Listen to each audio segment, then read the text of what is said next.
are free and sure to disagree with the law.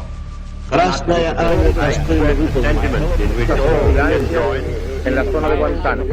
You pointed out the para la liberación. busy arrest. Responsablemente la construcción de una sociedad.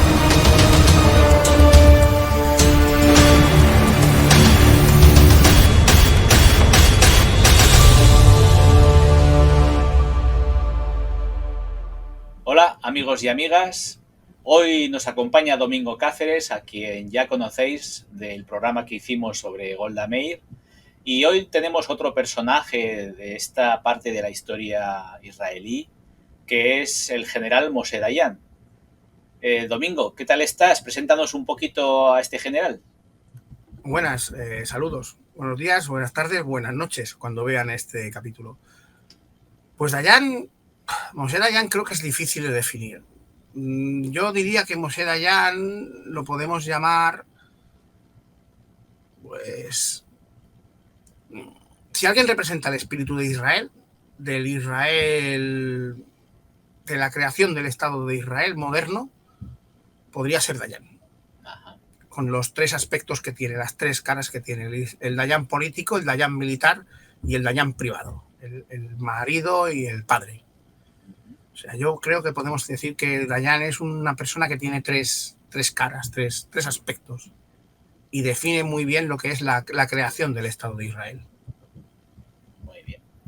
Bueno, pues vamos, supongo que tendremos tiempo de entrar más a fondo en el personaje, porque realmente, por lo que hemos hablado antes de la preparación de este programa, pues aparte de esas tres caras, es un hombre con muchas facetas, y espero que nuestros amigos y amigas las irán descubriendo a medida que tu exposición vaya profundizando, ¿no? También visitaremos unos cuantos lugares de interés relacionados con su vida. Y bueno, pues si te parece, cuéntanos quién era el pequeño Moisés y cómo se forja su carácter. Pues Moshe Dayan es lo que los israelíes denominan un sabra, o sea, un judío nacido en Palestina, en el Estado de Israel. Sus padres eran pioneros, eran emigrantes. Curiosamente, también eran ucranianos, como la familia de Golda Meir y la misma Golda Meir.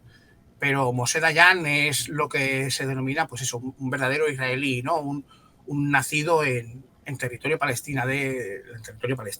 De hecho, nace en lo que se considera el primer kibutz, Sí. la primera granja colectiva creada en el territorio británico del mandato. Si te parece, vamos a visitarlo en un momentito. Sí, exacto. Vamos a compartir.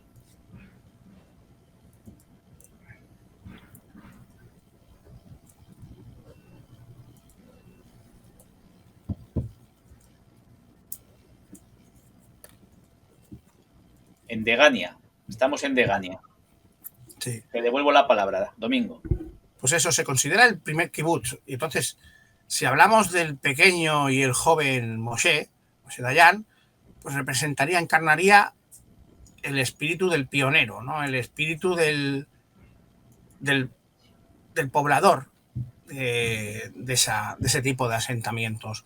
Y en este caso podemos decir que encarna el espíritu del pionero, que da igual que sea árabe o judío, o sea, árabe, musulmán, cristiano o judío, del habitante de esa tierra, de una tierra que es dura, de una tierra que es árida y a la que hay que arrancarle los frutos. Ahora vemos en las imágenes, vemos huertos, vemos campos, vemos una tierra fértil, pero en 1915, que es cuando nace Moshe Dayan, que perdón, ha habido un error, he dicho la Palestina del mandato y no, es territorio otomano. Degania se forma cuando todavía forma parte del Imperio Otomano. ¿Vale? Moshe Dayan nace como ciudadano turco. En 1915, pues es una zona completamente árida, es una zona donde hay que arrancarle los frutos a la tierra. ¿Vale? O sea, y es el pequeño Dayan, el joven Dayan, encarna ese espíritu de trabajo. Él desde edad muy temprana tiene que inmiscuirse en las labores del campo, aprende a conocer la naturaleza, el trabajo manual, que es algo que a él nunca le va a desagradar. Es un hombre que se va a cultivar con el tiempo, que va a estudiar, pero nunca va a rechazar el usar las manos, el trabajar, el trabajo duro. Es algo a lo que no va a olvidar, ¿no? Es una herencia que tiene, el conocer la tierra. De hecho, y vamos a hacer una pequeña pincelada sobre su infancia. Sí. Y es que uno de los primeros maestros que tiene le enseña eso, le enseña a escribir, le enseña a expresarse, que más tarde el Dayan político va a usar esas herramientas, y le enseña, como he dicho, a conocer la tierra, las plantas, los minerales, los animales.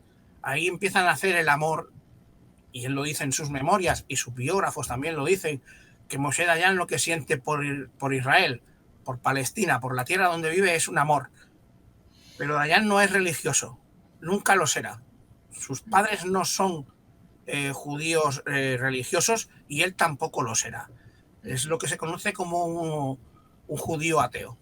Ajá. El amor que él va a sentir por esa tierra es el amor que puede sentir cualquiera por la tierra donde nace y la tierra que conoce. Vale. Entonces es eso, la Biblia para él, la Biblia de los hebreos, los territorios bíblicos, para el pequeño Dayan, pues va a ser ese pasado que va a ir conociendo, visitando los diversos lugares a lo largo de lo que es la Palestina otomana y más tarde la Palestina británica, a lo largo de su infancia y juventud. Bueno, salimos ya del Kibbutz, de Degania, y podríamos visitar, porque él participa en la Segunda Guerra Mundial, podríamos visitar el memorial de la Segunda Guerra Mundial, sí, que no tiene mucho que ver, la verdad. Bueno, no tiene mucho que ver, pero digamos que una de las piedras de toque del desarrollo personal de Dayan es su participación en la Segunda Guerra Mundial. Su experiencia militar ya viene de antes, ya viene de la revuelta árabe de 1936 al 39, donde él ya participa dentro de la Haganá y se alista en la policía, en una policía auxiliar que crean los británicos, formada por judíos. Él se alista allí, el joven Dayan.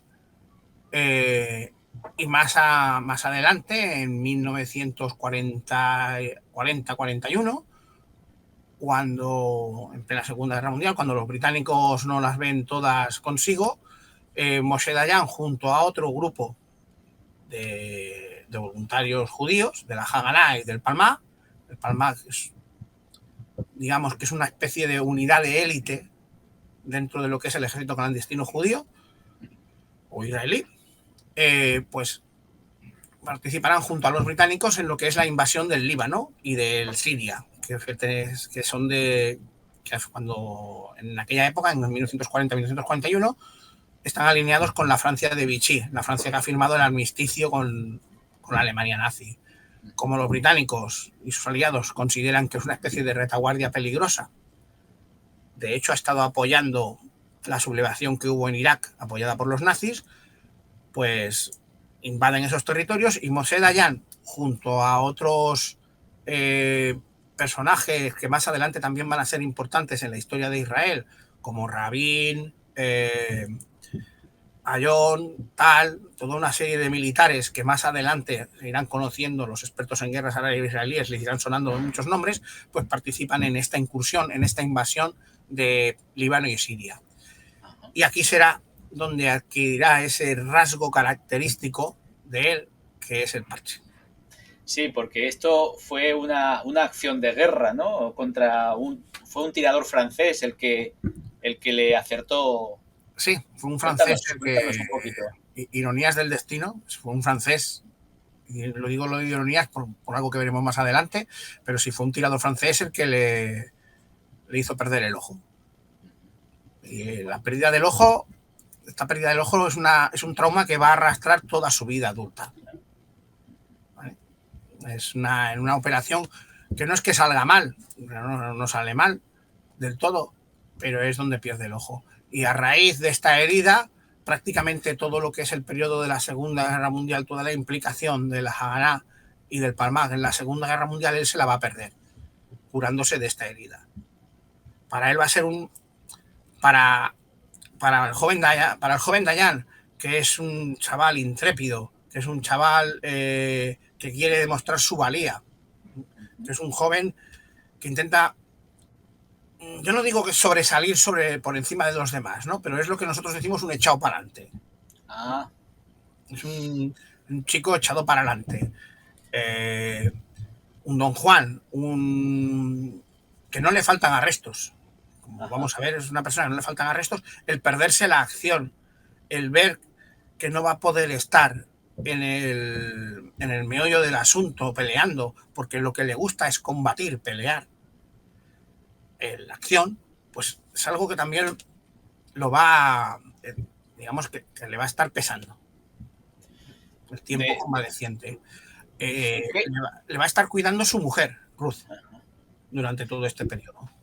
A este respecto me gustaría preguntarte, ¿en qué momento de su vida se dio cuenta de lo importante que es ser el primero en todo? Pues me resulta que cuando tendría unos 16, 17 años, si no me equivoco, pues le dio por hacer una excursión, ¿vale? Parece ser que era muy común en aquella época que los jóvenes de los kibbutz se embarcaran en excursiones más o menos largas por todo lo que es el territorio del mandato, bueno, lo que es la Palestina actual, el territorio de Israel actual. ¿Vale? Iban de kibutz en kibutz viajando. En aquella época era peligroso, ¿vale? Porque, a ver, ya no es porque el enfrentamiento secular entre árabes y judíos, o sea, musulmanes y judíos, sino porque había bandidaje y podía haber problemas. Y él y unos amigos, pues embarcaron en esto, en una excursión. En lo típico de en la próxima curva paramos, salieron de Degania y cuando se dieron cuenta llegaron a lo que ahora es Tel Aviv, al actual Tel Aviv. Llegaron a Tel Aviv y bueno, tuvieron un pequeño incidente durante el camino con un policía árabe. Ellos, Dayan, mejor dicho, como tenían ganas de tocar los cojones un poco, pues se expresaba en hebreo. El policía árabe, que tenía ganas también de bronca, se expresaba en árabe. En aquellos tiempos el árabe, el hebreo y el inglés eran los idiomas oficiales del territorio del mandato. Estamos hablando ya de los años 20, 30, cuando ya era la ocupación británica. Total, que lo que podía haber acabado en una temporada entre rejas se solventó porque llegó un policía inglés y dijo, oye, vengamos la fiesta en paz. Los chavales quieren hablar en hebreo, tú quieres hablar en árabe, yo hablo en inglés. Santas Pascuas, ¿qué pasa? Carnet de identidad, identificación, pim pam, vale, que estáis de excursión, venga, iros, tirón de orejas. Total, que cuando llega a Tel Aviv, pues coge Dayan, ni corto ni perezoso, y va a la editorial de un periódico, el Labar o el Gabar o algo así, no me acuerdo, pero uno de estos, no de prensa amarilla, pero digamos que es un poco sensacionalista, y cuenta la historia. Los del periódico aquí ven Moya, ven que puede haber algo interesante y lo ponen como el heroico viaje de unos chavales a través del territorio de Palestina, etcétera, etcétera, enfrentándose a la autoridad británica y, bueno, y a la opresión. Dayan, o sea, aquí ya Dayan se dio cuenta de que, vamos, él quería ser el que cortara un poco el bacalao en el kibutz, porque él sabía que ese día iba a llegar al kibutz, lo van a llegar sus padres, sus amigos, sus conocidos y sobre todo las chicas. Ya el joven Dayan ya despunta en algo que no es un mito y es que era un mujeriego. Le gustaba impresionar a las mujeres y esa va a ser una constante durante toda su vida. Pese a que conocerá a la que él dice que será la mujer de su vida, Ruth, con la que estará 36 años casado. Ojo. No está mal. Vale. Bueno. Supongo que es en ese momento cuando aprende a promocionarse, ¿no? Sí. Aprende a a venderse un poquito. Sí, hay que tener en cuenta que la política es algo que él ha mamado desde pequeño, porque algo que no he comentado es que su padre es un activista político del movimiento del kibbutzim y, claro, se pasa, él lo ve en casa, para arriba, para abajo, ahora viajo, ahora me voy al sindicato, ahora me voy aquí. O sea, es algo que él ve. Esa cosa él la vive.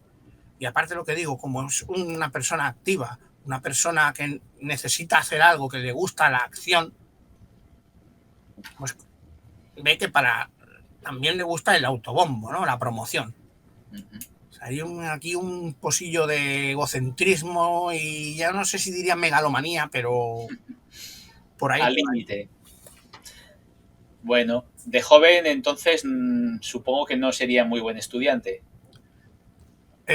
Sí y no. O sea, era aplicado porque le gustaba aprender, pero no le acaba de gustar lo que nosotros llamamos la formación reglada, ¿vale? Él le gusta aprender, pero lo que a él le interesa, no lo que a él le dice, ¿vale? Él pasará por la escuela de oficiales del Haganá. El ejército clandestino judío tiene una especie de escuela de oficiales y él pasará por allí para formarse en lo que es las tácticas, el conducir las tropas, el liderazgo, y él a eso le gusta, el liderazgo, es algo natural en él, ¿vale? Pero no llene, el carisma no sale, él no es una persona carismática por sí, pero es un líder. Y aquí en esta escuela es donde aprende el arte el arte militar, el arte de la guerra, este arte que luego va a aplicar, como he dicho, en la revuelta árabe del 36 y en la Segunda Guerra Mundial. Claro, él ya con 14, 15 años lo está aprendiendo. Ya lo están formando. Ya cuando tiene 18 años ya tiene una concepción poco... Muy completa. Sí, ya tiene una idea de lo que es la política y lo que es un poco la lucha, el combate. Y ya, bueno, ya en 1941 ya se puede considerar no un veterano, pero sí una persona que sabe combatir y dirigir gente, dirigir hombres. Que es lo importante. Ahí ya le pilla el gustillo. Bueno, respecto a los palestinos, parece ser que hay una relación también de amor y odio, ¿no? Sí, ahí está la cuestión. El término palestino no se comenzará a usar hasta los años, hasta mediados finales de los 50, 60, con la creación de la OLP. Entonces, en sus memorias, en cualquier memoria que lea sobre él habla sobre los árabes o los beduinos. Vamos por hacer una pequeña diferenciación así a grosso modo, los beduinos, digamos que son ya los árabes de la zona hacia Jordania, Transjordania, los que viven cerca del kibutz de Degania. Y para que nos hagamos un poco de la relación que hay entre ellos, los kibbutzim serían los judíos que viven en el kibutz serían los agricultores, los campesinos, y los beduinos los pastores. Esto nos recuerda un poco a esas películas del oeste, entre los ganaderos y los agricultores, ¿no? Claro. Hay siempre este enfrentamiento. Los beduinos llevaban los rebaños a los campos y los judíos los echaban de los campos. Pero había respeto. O sea, Moshe Dayan los respeta, los entiende y los comprende. Porque hay una frase suya, que la podemos sacar a colación ahora mismo, básicamente lo que viene a decir es que tanto ellos, ellos buscan lo mismo que nosotros, una tierra. Y no por eso son peores que nosotros. O sea, les entiende, les comprende, pero claro, él se debe a su pueblo, al pueblo judío. Claro. Sí. Pero entiende las motivaciones de los beduinos, de los árabes. Sí, y siempre habrá una relación cordial, intentará buscar una relación cordial, al menos hasta la proclamación del Estado de Israel. Él intenta siempre tener una relación cordial con los árabes, porque es eso, ¿no? Se respetan. Comparten el territorio. Sí, de hecho, a su boda invita a la tribu beduina que tienen de vecinos, los invita a su boda, ellos van con prevención, porque hubo un incidente donde uno, que era amigo suyo, le abrió la cabeza una pedrada a Moshe Dayan y lo dejó en cama bastantes días. Y a su boda, pues los invitó o sea, ni rencor ni nada. ¿Por qué? Por lo que te digo, comprendía sus motivaciones porque eran las mismas que ellos tenían. Entendía que ellos iban a luchar por su pueblo y él iba a luchar por el suyo. Es que no había otra. Claro. Estamos hablando de la Palestina de los años 30. Sí, sí. Nada que ver con la Palestina actual. No. Por desgracia. Bueno. Partamos de la base de una cosa que hemos comentado antes. Dayan aquí demuestra que es un halcón. O sea, que es del ala, que comienza a formarse en lo que es el ala dura del movimiento. Es que no es sionista. Dayan no es sionista. Esa palabra no aparece en ningún lugar de ninguna de sus biografías. Dayan no es un sionista, pero trabaja por el pueblo de Israel y por los judíos, que son su gente. Claro. Y siempre estará encastrado en sus inicios en el ala dura, en el ala combativa. Sí. Interesante. Bueno, pasando a otra etapa de su vida, ¿qué puestos ocupó en el gobierno de David Ben Gurión? ¿Y cómo fue su salida de este gobierno? Bueno, hay un paréntesis en su vida entre 1941, que lo hieren, y la primera guerra árabe-israelí o de independencia, la del 48. Aquí ya conoce a Ben Gurión, ya lo trata. Es, como yo he dicho, Dayan es un militar, una persona de armas, y es conocido dentro de lo que es la estructura militar del Haganá y del Palmaj. De hecho, él forma parte del Palmaj, de las fuerzas de élite. Y el padre, lo que podríamos llamar el padre fundador, uno de los padres fundadores de la Haganá, le otorga el mando de una unidad, de la primera unidad acorazada del ejército israelí. Aquí podemos decirlo de acorazada con ironía, ¿vale? Porque lo único que tenían eran semiorugas y jeeps.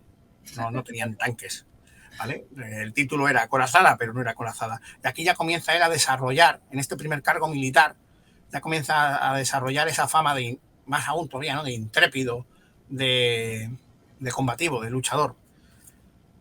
Ben Gurión le ofrece el mando, que es muy importante, ¿vale?, de la plaza de Jerusalén, comandante de Jerusalén. Dayan lo rechaza. Lo rechaza porque él cree que no tiene suficiente rédito político ni militar todavía para hacerse cargo de esa posición. Para Ben Gurión es el hombre ideal, pero él considera que todavía no puede hacerse cargo de eso. No es algo, no es falsa modestia ni nada de eso.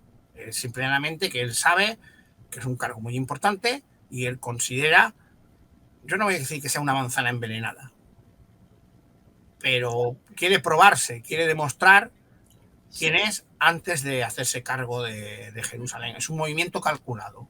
Claro. Su primer puesto importante, que sería el comandante de Jerusalén, comandante de la guarnición de Jerusalén, lo rechaza de primeras, ¿vale?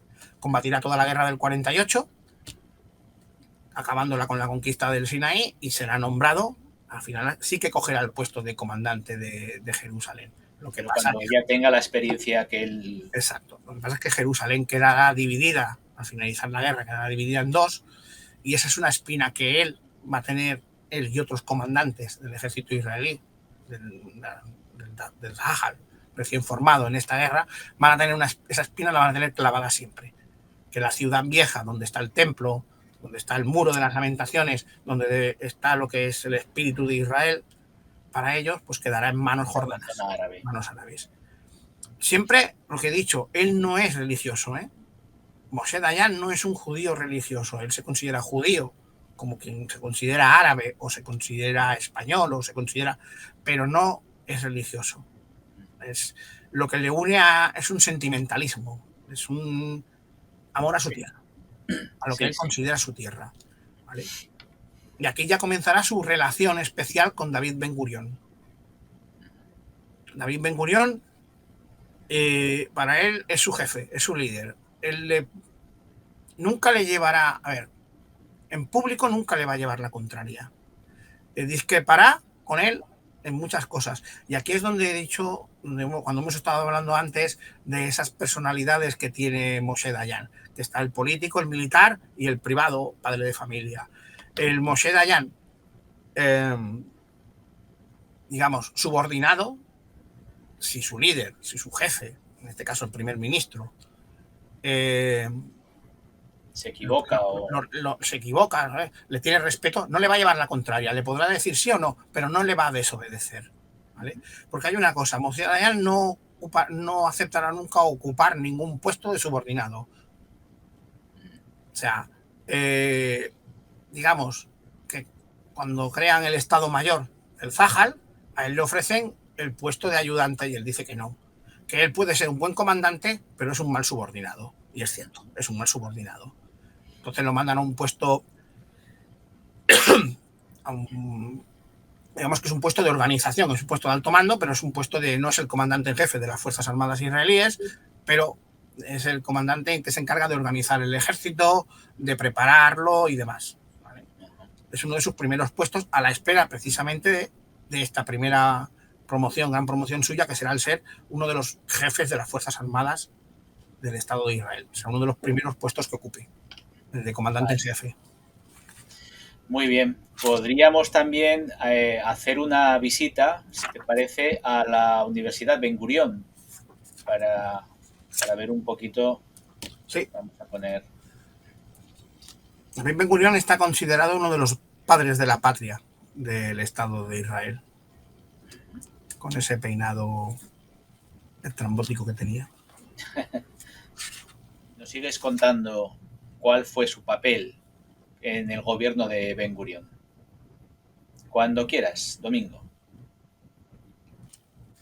Pues en este gobierno de Ben Gurión, que si no recuerdo mal es lo que la cuarta Neset, el cuarto parlamento que tienen ellos, él será jefe de Estado Mayor desde el 6 de diciembre de 1953 hasta el 28 de enero de 1958.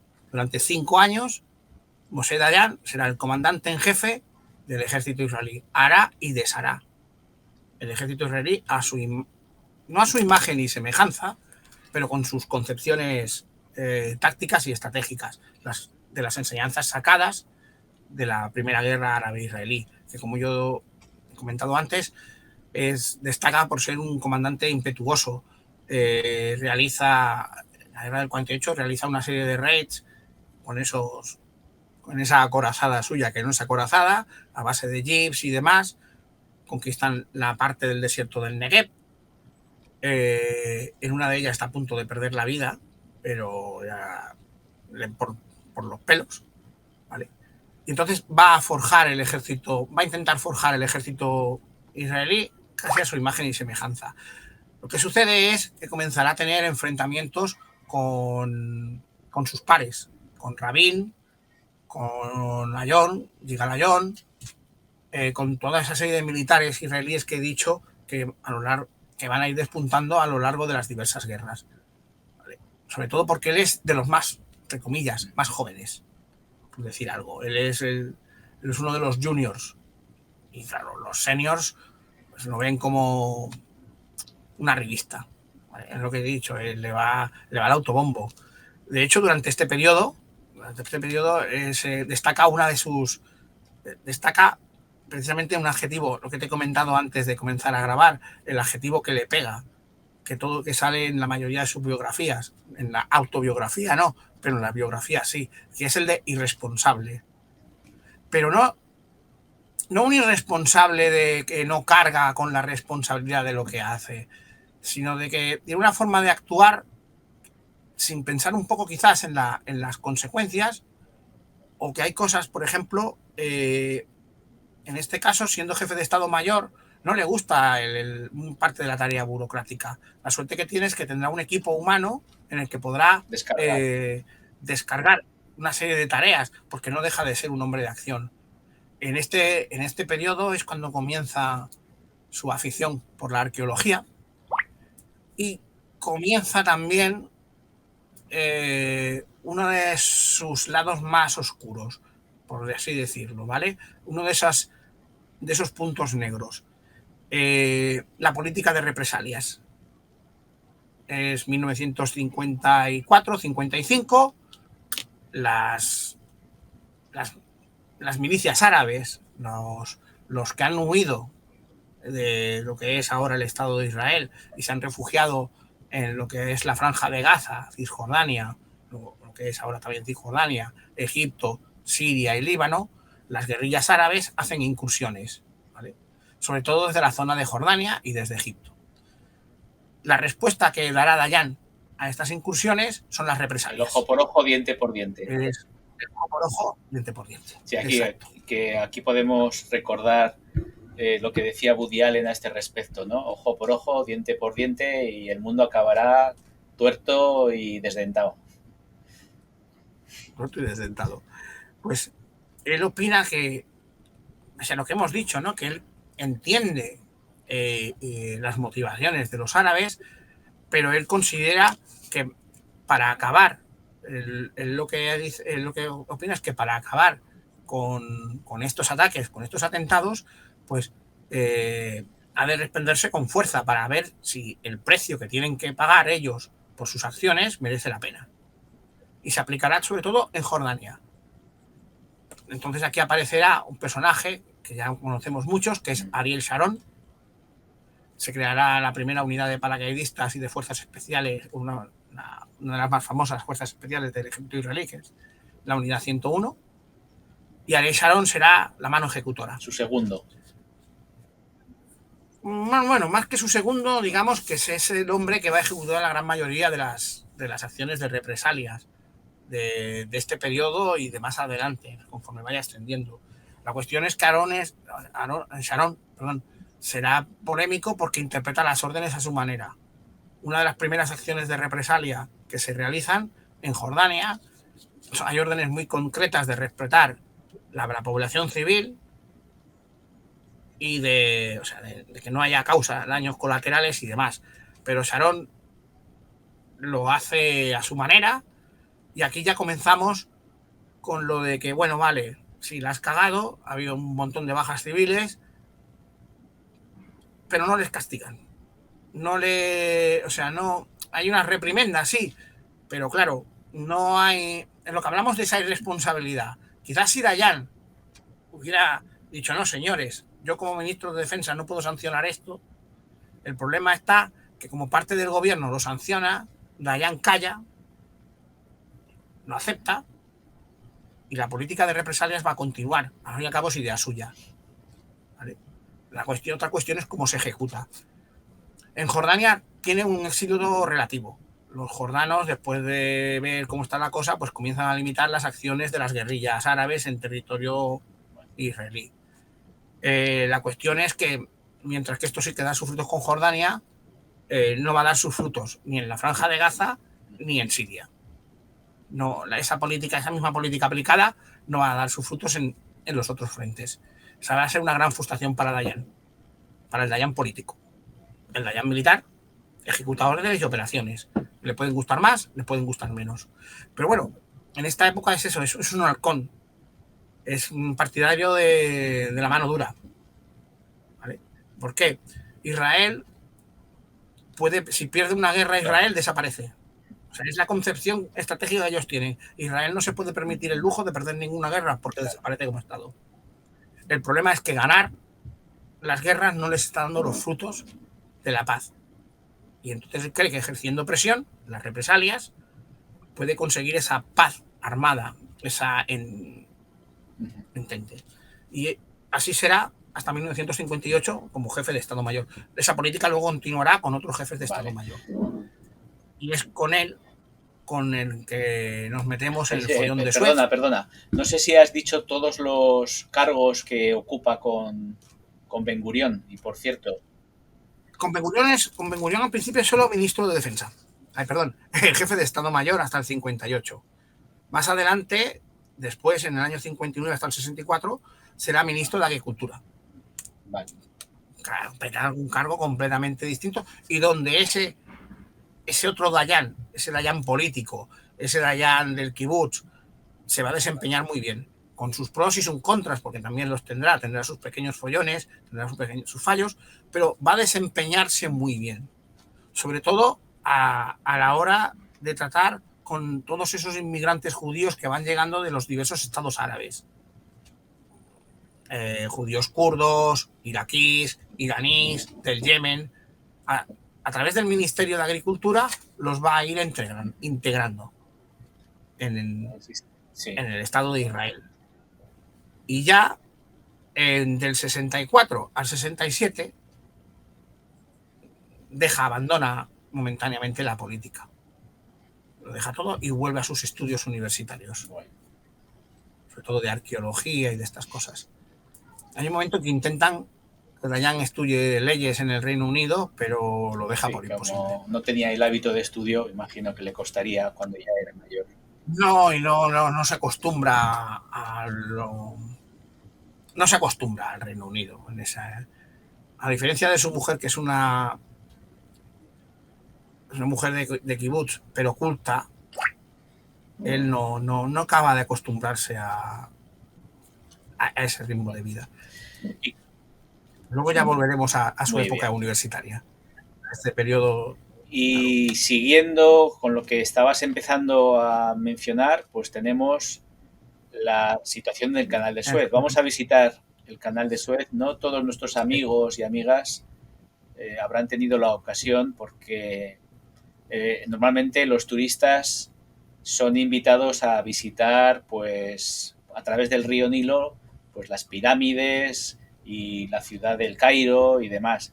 Pero el Canal de Suez, pues seguramente es un punto estratégico que está muy defendido, y no creo que al gobierno egipcio le haga mucha ilusión el tener visitantes, ¿no?, turistas por esta zona. Pero bueno, podemos ver algunas imágenes y si quieres, pues nos haces algún comentario, ¿no? Bueno, en este periodo se juntarán dos crisis, cada una con sus actores independientes. La primera y la más conocida es la nacionalización del Canal de Suez, que dará lugar a la intervención franco-británica, por un lado. Y la otra crisis se desarrolla en Israel. Israel ha ganado la guerra del 48, pero Israel, en los años 50, en 1955-56, no deja de ser un estado pobre.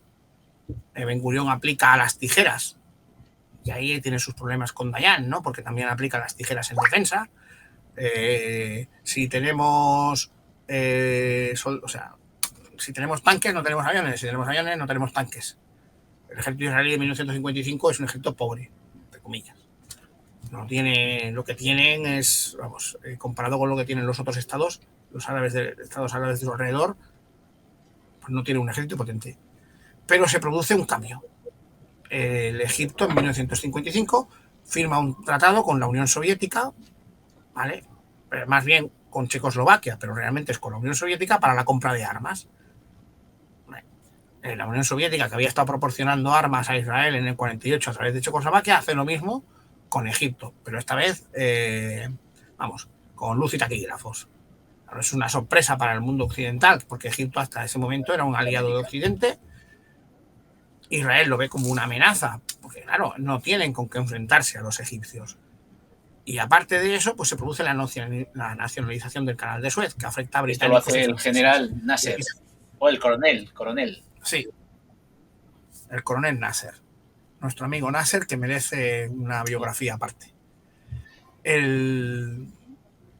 Entonces se confluyen los intereses de estas tres naciones. El trato principal será entre Israel y Francia. Las relaciones entre el Reino Unido e Israel son, digamos que podemos decir, especiales. Los británicos no se acaban de fiar de los israelíes, y los israelíes obviamente no se fían para nada. Es un pasado muy turbulento el que han tenido estas dos naciones. Sí, aparte de que el Reino Unido, el que conozca un poco la historia del conflicto del 56, los británicos juegan un poco sucio con los israelíes. Básicamente los británicos lo que pretenden es que los israelíes hagan el juego sucio, hagan el trabajo sucio. Dayan, aquí ya aparece el Dayan político, ¿no? El Dayan es el jefe de Estado Mayor, pero comienza ya ese Dayan político que será más tarde el ministro de, como he dicho, de Agricultura, y más tarde ministro de Defensa. Aquí despliega su encanto, ese mismo encanto que ha aplicado durante este periodo para tratar con el rey de Jordania, y aparte de las represalias, que eso se me ha olvidado, pero digamos que ha conseguido firmar una especie de tregua con los jordanos. De hecho, como comandante de Jerusalén, hay un entente cordial con el comandante jordano de la otra zona. Durante todo este periodo, entre 1948 y 1956, Moshe Dayan comienza a desplegar su encanto. Ese encanto que conocemos, ese personaje carismático del parche en el ojo, con ese uniforme, con ese desparpajo, ¿vale? Y entonces Dayan, junto a otra serie de políticos israelíes, se trasladará secretamente a París para tratar con los franceses. Los franceses eran de intermediarios entre ellos y los británicos, porque, claro, las intenciones británicas es eso, que los israelíes hagan el trabajo sucio. Y a Ben Gurión le cuesta mucho decidirse. Pero, claro, los franceses ofrecen un paquete de ayuda militar que los israelíes no pueden renunciar a él. En 1955 los israelíes todavía están volando Spitfires de la Segunda Guerra Mundial, cuando los egipcios comienzan a recibir MiGs, aunque sean MiG-15 o Yakovlevs rusos, ¿no? Comienzan a recibir un material potente. Entonces ya se fragua bueno, no la tragedia, ¿no? Será tragedia de Suez para los franco-británicos. Los israelíes consiguen gran parte de sus objetivos, porque los egipcios también amenazan con cerrar el estrecho de... El canal de Suez. El estrecho de... Sí, mañana lo digo. Bueno, del Golfo de Aqaba, el estrecho de Tirán, que se llama. Los israelíes lo ven como una amenaza también, ¿vale? El estrecho... Sí. No. Eso es Suez. El estrecho de Tirán es la más península abajo. del Sinaí. Sí.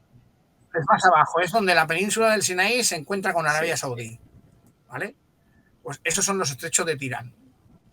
Sí, creo que lo he dicho bien, Tirán, ¿vale? Porque el único puerto israelí que da la única salida al mar que no es al Mediterráneo es el puerto de Eilat, que está en el Golfo de Aqaba. Claro, si los egipcios se ponen tontos, los israelíes no tienen salida al mar y no van a poder desarrollar esa ciudad.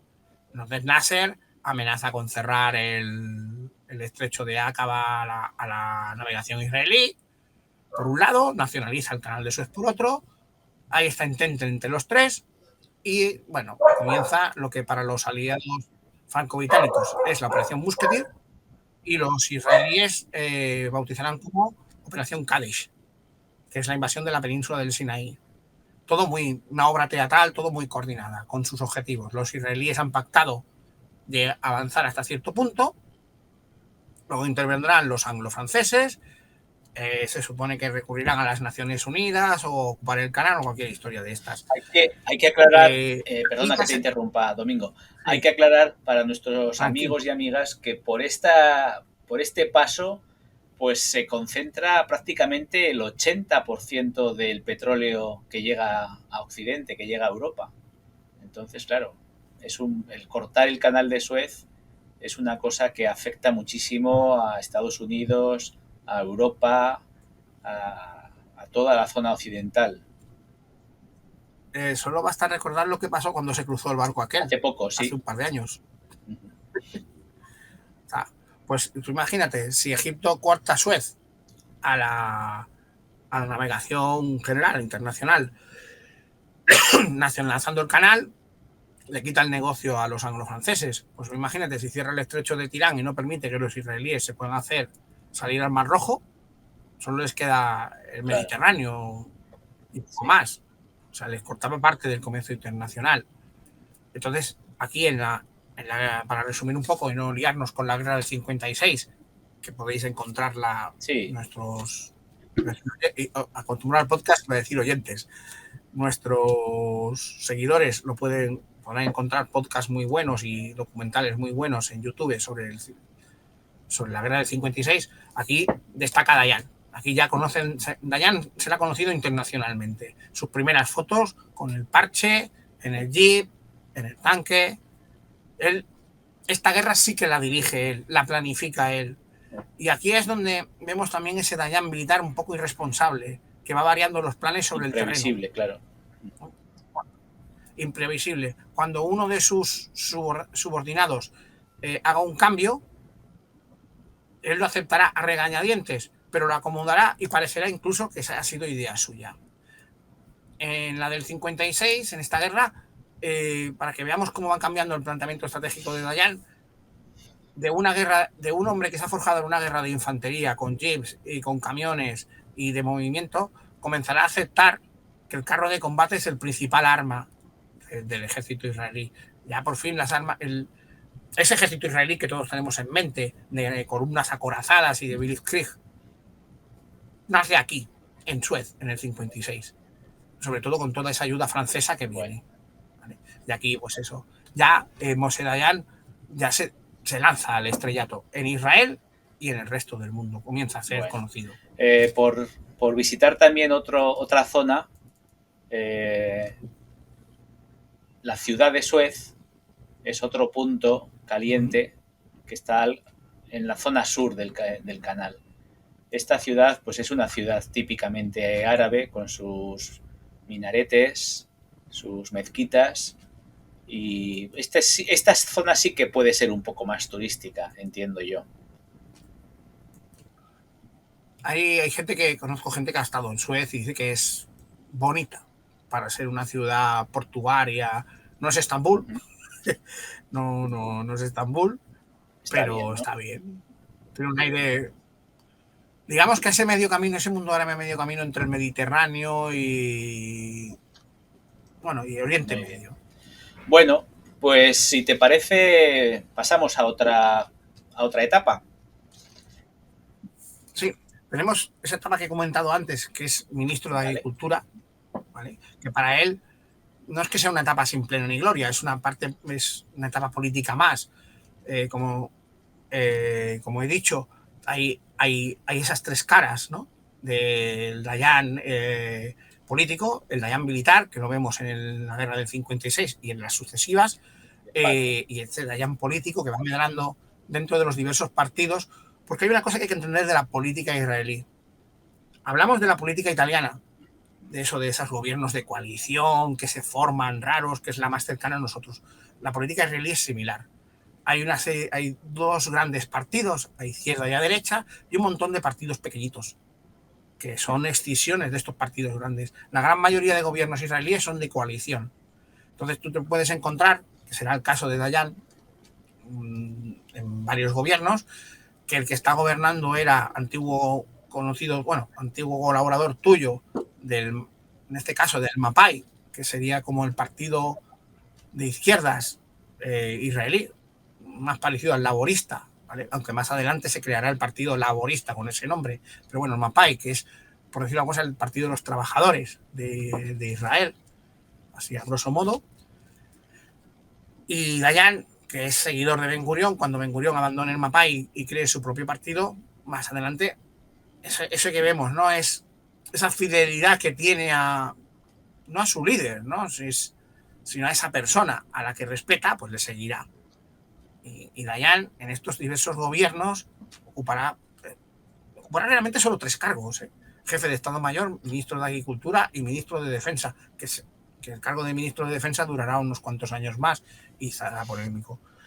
Del Dayan de estos años, entre la guerra de Suez y la guerra de los 6 días, es ya cuando podemos hablar del Dayan personal, si quieres, del Dayan privado, ¿vale? Del canalla, hablando en plata, ese Dayan canalla. Una cosa que me pregunto es ¿qué problemas le ocasionó el tener un ego tan descomunal, ¿no? Igual en esta época se puede hablar de sus problemas. Pues para que tú veas, ¿no? Bueno, para que vean nuestros seguidores. Él conoce a su mujer muy joven. Cuando se casan, él tiene 20 años y Ruth tiene 18. O sea, se conocen ya se conocían de antes y se casan muy jóvenes. Ese matrimonio, que va a durar 36 años, dará 3 hijos. Una hija y 2 hijos. La hija se llama Yael, que ocupará también cargos políticos a lo largo de su vida. Y 2 hijos, van a salir los nombres, ¿vale? Pero uno de ellos será escritor y el otro será director de cine y actor, ¿vale? Igual que él tuvo una relación muy turbulenta con su padre, porque su padre nunca estaba en casa, entre comillas, él estaba más con su madre, era la que estaba siempre en casa, pese a que era... La madre venía de una familia, la madre de Dayan venía de una familia no adinerada, pero acomodada.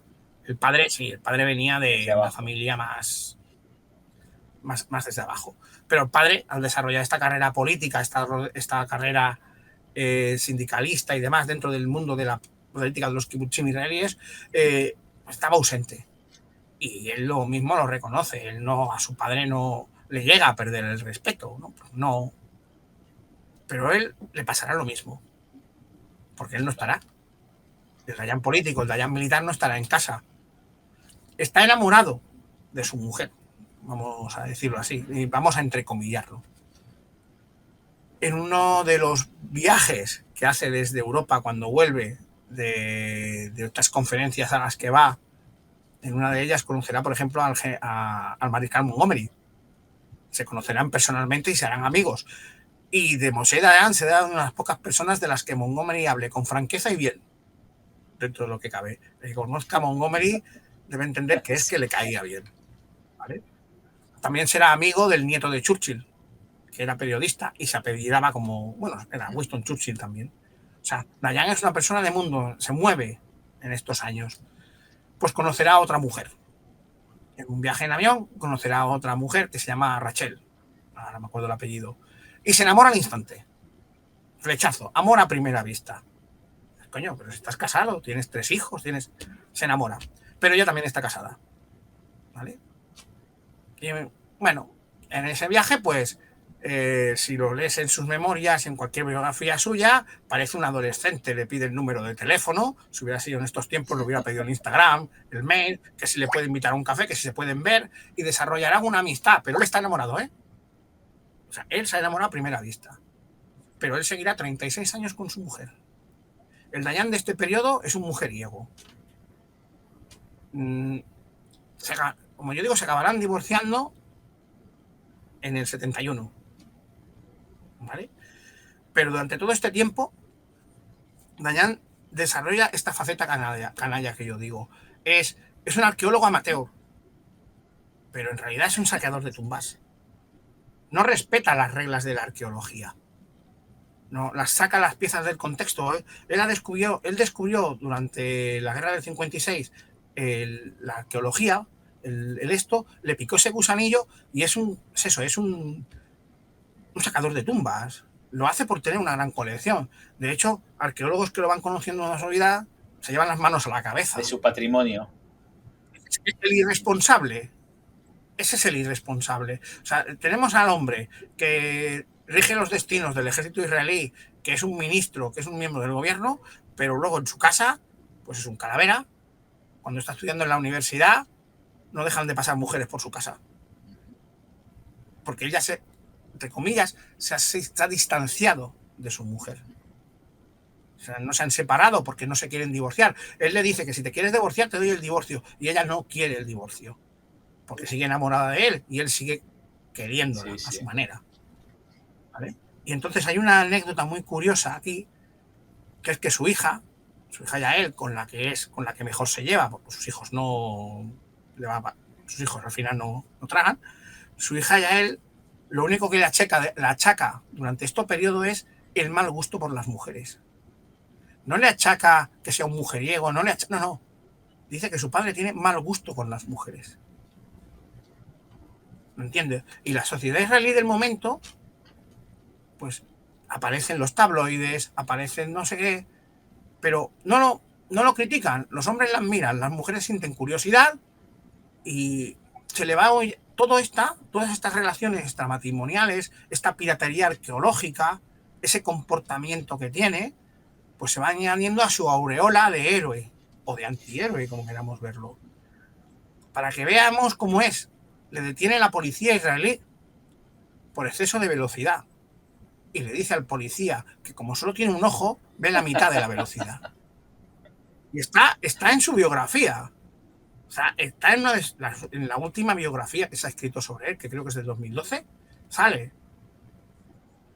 Y estamos hablando del hombre que ha conducido al ejército israelí a sus dos más grandes victorias, en el 56 y más adelante en el 67. El hombre que estará en el Yom Kippur. Y tiene esa faceta irresponsable. Sí. No sabe si es la tensión, el lo poder, seguramente. Como arqueólogo es un desastre, ya te lo digo, como arqueólogo es un desastre. Es un completo desastre. Inventa una cola que dice que no van a poder despegarse las piezas. Cuando esas piezas acaban en un museo, los arqueólogos se las ven y se las desean. Este periodo, que va desde el que deja de ser ministro de Agricultura hasta que lo vuelven a llamar, acaba que él se va a Vietnam. El New York Times, claro, ya es un personaje conocido que va viajando por el mundo, que va conociendo políticos, le dice, oye, toma, te vas de corresponsal de guerra a Vietnam, ¿te interesa? Y Dayan, que al fin y al cabo la Gresca le llama, dice, pues sí, me voy a Vietnam. Y aquí ya comienza una de esas crisis que hay con los políticos israelíes. El gobierno ya no lo ve bien, porque temen que la presencia de Dayan en Vietnam signifique un espaldarazo a la política norteamericana en Vietnam. Eso tenía... La gente que escuche esto dirá, oye, pero si Israel y Estados Unidos, estamos en 1966, Israel se puede considerar un estado no alineado, que busca aliados desesperadamente por todas partes porque está rodeado de enemigos. Y Dayan dice, no, yo me voy allí porque quiero estudiar la guerra moderna y que yo esté allí no significa ninguna cosa. Yo no soy miembro del partido, ni del gobierno, ni de nada. Y entonces Dayan se irá 6 meses a Vietnam. Lo de hacer de reportero en Vietnam vamos a cogerlo con pinzas, ¿vale? Porque todas las fotos y todo lo que se ve de ayer es que va a patrullas de combate. No combate, pero acompaña a los soldados por los arrozales.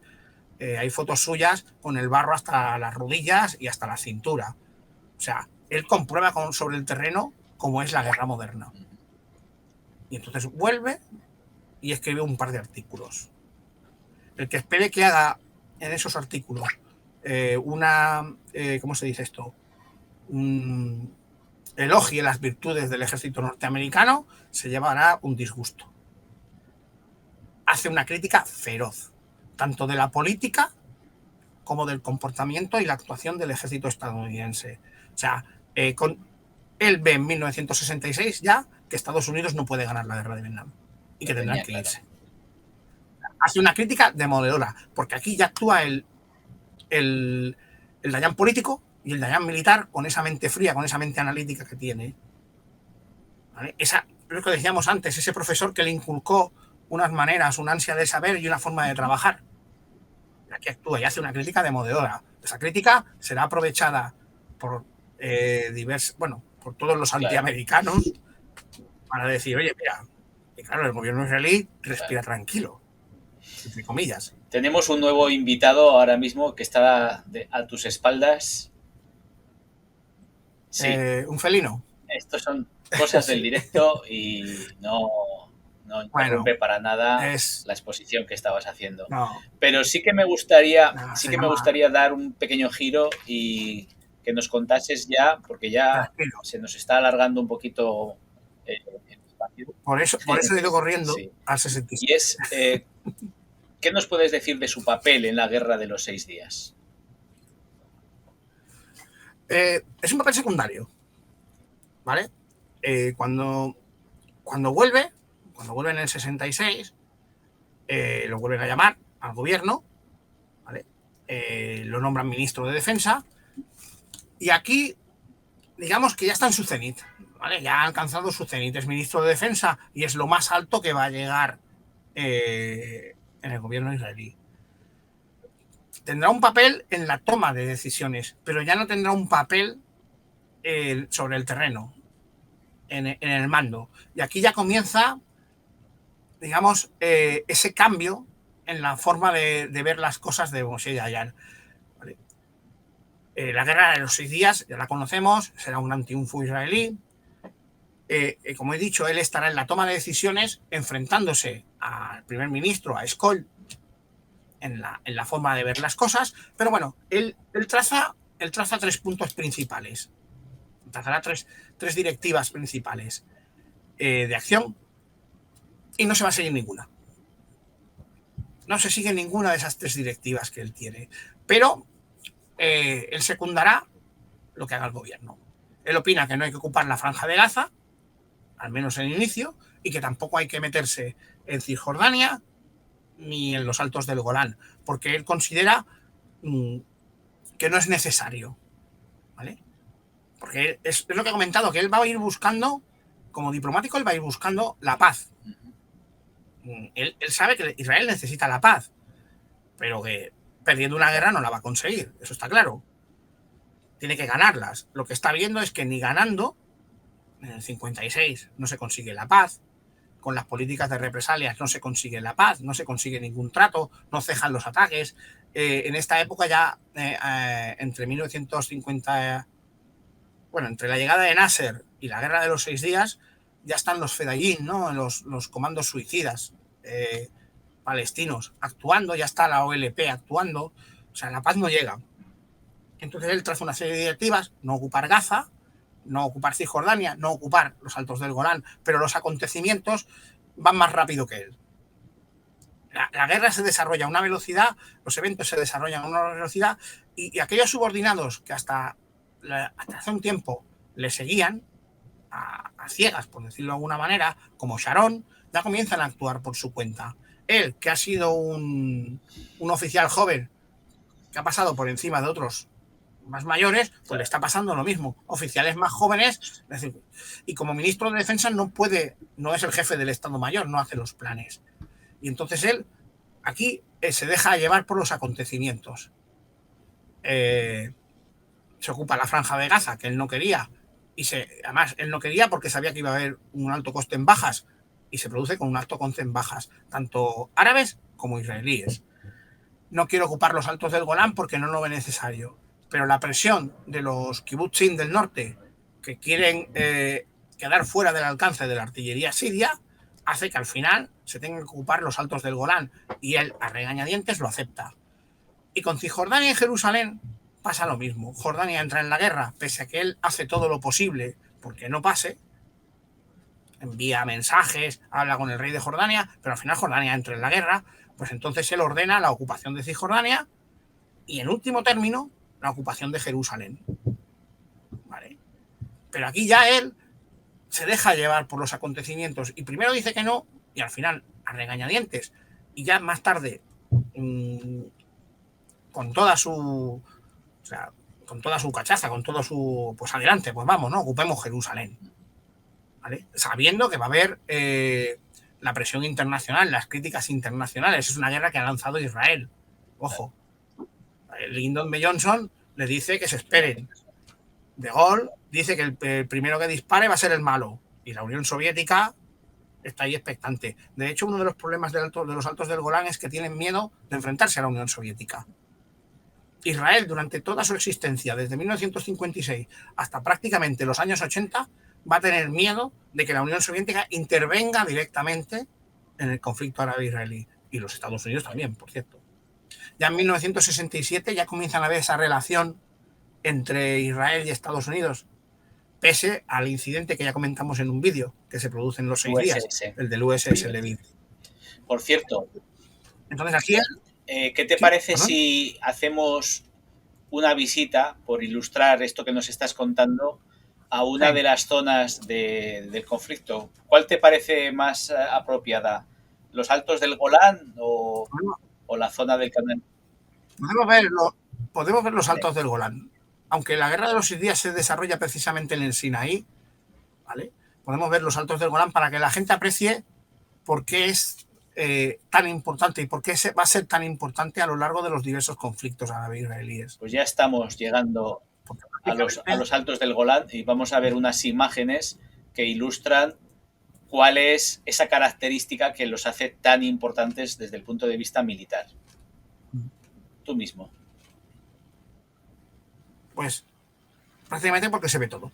A un lado y a otro de la frontera, a un lado y alto de estas alturas, que como se puede ver no es que sean muy elevadas, no son unas alturas muy elevadas, pero se ve todo, se controla todo, a un lado y a otro.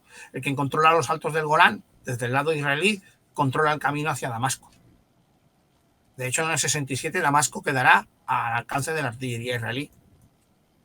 lo que llevará los sirios los llevará bueno, digamos que a restringirse un poco. Aquí estamos viendo también sí. que han decorado esta zona porque parece ser que es muy visitada por los turistas. Sí, si no recuerdo mal, creo que está dentro de un parque nacional, Sí. de una zona de interés turístico, Eso cultural, ¿vale? Una de las cosas que hacen en Israel, a veces, supongo que también para evitar la especulación urbanística, es que hay zonas que las restringen como parques nacionales y demás para que no se pueda construir, edificar ni nada. ¿Esto qué podría ser? Esto parece ser una especie de búnker. Supongo que será un búnker para protegerse de la artillería. Esta es una visión general de este parque temático, de esta zona. Sí. Aquí sí, se pueden apreciar líneas de trincheras. Sí, aquí se están. De posiciones defensivas. ¿Podrían ser israelíes o sirias? O sea, podrían ser tranquilamente israelíes o sirias. Aquí se ve con más detalle esta trinchera. Por eso digo que se ve todo. Controla los altos del Golán, controla los accesos del norte. ¿Esto qué podría ser? Eso parece ser la cúpula de un carro M48 de fabricación norteamericana. Es la cúpula del comandante. Los israelíes quitaban las cúpulas. Las cúpulas estas resultaron ser un fracaso en los carros de combate cuando se probaron, los M48 cuando se probaron operativamente. Tampoco les gustaban a los norteamericanos. Es eso, la cúpula del comandante. Normalmente tendría una ametralladora, ¿vale? Y tendrías que asomarte. Aquí la están usando como puesto de observación. O sea, esto es lo que nos indica es que seguramente esta posición pues la construirían los israelíes después del 67. Seguramente estuvo operativa en el 73. Bueno, pues aquí ya terminamos de ver el reportaje y cerca hay otro punto de interés también en el mismo monte, en el Mount Bental, que efectivamente pone de manifiesto que esto es una zona muy turística, muy visitada. Hay una imagen que a mí me apetece ver con un poquito de detalle, donde se ven los perfiles de unas figuras que representan, esto es, las diferentes posiciones de los observadores, de los tiradores, de los defensores. Es una imagen muy... Bueno. Refleja, si te hace que te hagas una idea que ya había gente combatiendo. Eso es. No hay que perder de vista que son zonas donde la gente ha matado y ha muerto y que hay que visitarlas con respeto. Es un paraje natural muy bonito, pero no deja de tener su lado triste. Sí, su lado triste. Aunque nos adelantamos un poco a los acontecimientos, recomiendo la serie El Valle de las Lágrimas, que habla de la guerra del 73. Es una miniserie israelí y se puede comprobar, digamos, podemos ver la crudeza hay una zona, precisamente su foco está en los altos del Golán y la gente podrá comprobar lo que hemos comentado, por la importancia estratégica que tiene. Y que ya que has hablado de la guerra del Yom Kippur, ¿por qué no nos cuentas qué pasó allí? ¿Por qué estuvo a punto de perder esa guerra? Bueno, porque los pillaron por sorpresa, básicamente. También es cierto que aquí Moshe Dayan, como ministro de Defensa, puede tener un poco de culpa en ello, ¿vale? ¿Cómo se llama esto? La sensación de que todo va bien, de que todo está controlado. Sí. Autoconfianza. Y él transmitía esa autoconfianza. Pese a que, como he dicho ya en el 67, ya se ve que él mismo ve que ya ha llegado al tope, ¿no? Pero que ya no tiene el control de la situación. Y para un hombre como Dayan, que hemos visto, que es echado para adelante, ¿no? Que le gusta ser el centro de atención, salir en los papeles, a él no le importaba que le vieran con sus amigas en Tel Aviv o en Jerusalén. Y que, o sea, estar en ser la comidilla, ¿no? No le importaba, porque no le afectaba. El problema es que no le afecta a su vida política, o parece que no le afecta a su vida política. Lo que le afecta a su vida política son los enfrentamientos con otros miembros del partido, de los diferentes partidos o de los gobiernos. Entonces, en los éxitos, la 56, el 67, hacen autoconfianza. Y Dayan es la cara de esa autoconfianza. En el exterior, ojo, dentro saben que es inevitable una nueva guerra, lo único que no saben es cuándo. No saben cuándo. Saben que Sadat quiere recuperar el Sinaí, quiere recuperar el control del canal de Suez, que está cerrado, claro. Una parte del canal de Suez después del 67 está en manos israelíes y otra en manos egipcias, y el canal está cerrado. Sadat quiere recuperarlo. Pero claro, entre el 67 y el 73 se produce lo que se llama la guerra de desgaste, que dura hasta el 70, que al final se llega a una especie de alto el fuego, y hay un pequeño periodo, vamos a llamarlo de paz, por así decirlo, entre el 70 y el 73, de paz, pese a los atentados, pese a las incursiones de los Fedayeen, los cañoneos que pueda haber.